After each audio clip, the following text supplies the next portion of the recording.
Okay, he's moving now, and we're back. He's going on that They gotta turntable. remember, folks, back in the days when this was a hand-powered turntable, they would have been turning steam locomotives. Now our older steam locomotive, number 630, it weighs in at 200 tons all by itself. That's right, it weighs 400,000 pounds alone. The way they were able to turn locomotives on this turntable is using a balancing method. Now, about where I'm standing here in the center of the turntable, there's a 6-foot in diameter ball bearing.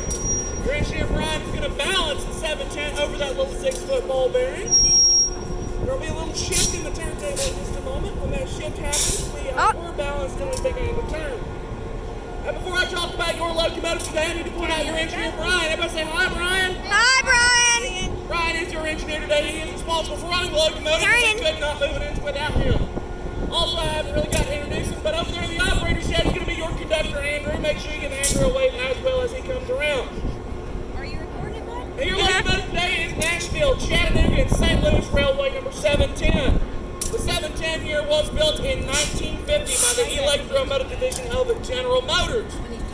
It was built to operate as a diesel-electric locomotive. Believe it or not, this thing is not solely dependent on diesel. So you can see Diesel electric. What that means I can't zoom out. along the locomotive there's a This is how cylinder diesel far can engine. go. It's zoomed out as far as it can go. That is constantly spinning to produce electricity. Now the electricity is then fed down to the traction motors, which are set on each axle of our locomotive. And diesel locomotives have always been made that way, and that's the way they're still made today.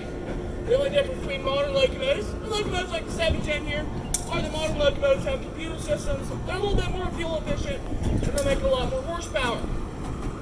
This locomotive comes in at around 1,750 horsepower. A modern freight hauling locomotive on Norfolk Southern, CSX, or Union Pacific comes in at around 4,000 horsepower. And we must now line our locomotive up with track number 2 while our train sits on track number 1. That is so we can perform what is known as a runaround. Now what that means is that our conductor in the 710 will go past our train and then through a switch. And the locomotive will then reverse back through that switch and recouple to the far end of our train, so what was the front is now the back and vice versa. I'm going to end the video now, and I'm going to start back again since I'm low storage. This is the end of the video. Like and subscribe. I'm out.